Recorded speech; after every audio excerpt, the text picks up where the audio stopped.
Hello, my handsome lesbians. How are you today? Honestly, have been meaning to talk about this movie for like forever, but my doubt if it's your kinda like love story. So today I'm gonna be talking about love, trap, and love in the end. Claire was a troubled kid when she was 15. Claire had lost her family, her parents and sister to an electronic malfunctioned house fire due to a slumlord recklessness fault. Claire then decided to take her revenge by burning the slumlord house down, unknowing to her that the slumlord was at the house sleeping at the moment. The deed is done. The slumlord got a third-degree burn, and Claire was sent to 3 years in prison for arson. Claire then grew up in her inherited house, designed by a wealthy architect, Annabel Crane, the dead wife of a very known real estate tycoon Scott Crane. Claire, an ambitious woman, had always wanted to work under Scott Crane, so she'd got a job at Scott's company eventually, and given the fact that she's ambitious, she would only stop at nothing until working side by side Scott. Claire was feeling heat someday and decided to sneak in a hotel pool through her friend, the receptionist. While going to the pool, Claire had heard a young woman's phone conversation by chance. It was about a factory house for purchase which market value might increase in future.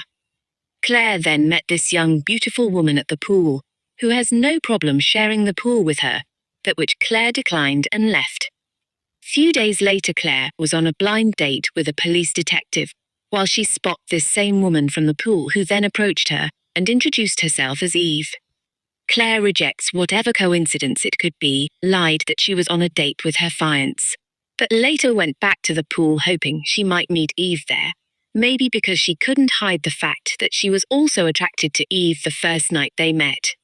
They both met again and made out with each other, after which they get to know each other better and get used to each other with torture feelings involved.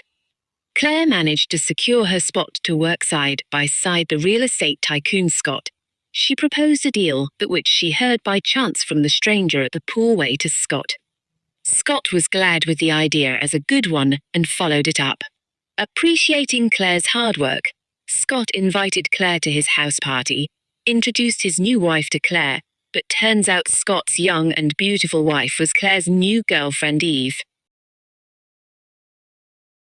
After the party, Claire was mad at Eve for lying to her, not telling her she was married, let alone to her admirable boss. Claire, ignoring Eve's calls, tries to avoid her, so for that not to ruin the new life she had built working with Scott.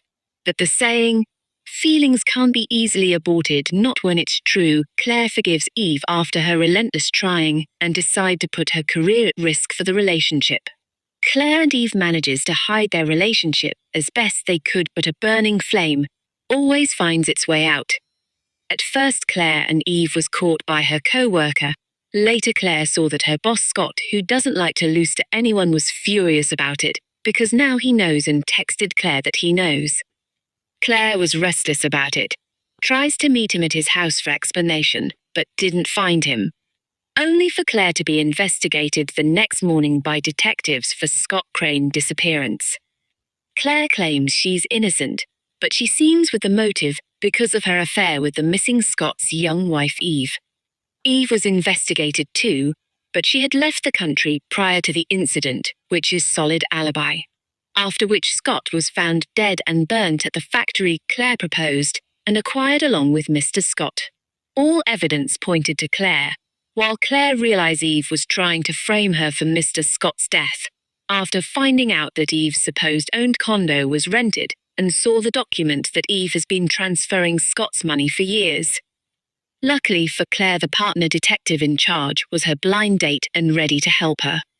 He listens to Claire, told Claire about his own suspicion of his partner's involvement, while they gather information about Eve and realize it was Eve's plot from the start to approach Claire, use Claire, frame and hand her over to Leonard, who was Claire's co-worker, but also the slumlord's son raging with revenge, alongside the investigating detective in charge Parker, who got involved in the killing of Scott's first wife Annabel Crane years ago for Scott's greed.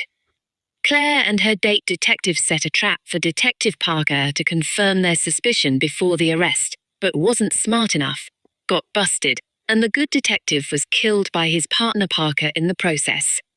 Claire was captured, while the partners in crime reveal themselves. Eve couldn't kill Claire when asked to kill Claire to conclude their plan. Eve had planned it all, but what she doesn't planned was falling in love with Claire. Claire tried to escape. It turns to a hunting house, got caught by Leonard, struggled with him, shot him in the process, while Detective Parker was subdued by Eve to save Claire. Eve confessed she loved Claire. They confessed their love for each other, and Eve proposed they run away together, but Claire didn't want to be manipulated by Eve anymore, while she was holding Eve at gunpoint. So she turned Eve over to the police for her sentence, got compensated, and began a new life. Thank you for watching. If you enjoy the video, please like, subscribe, and visit my other videos.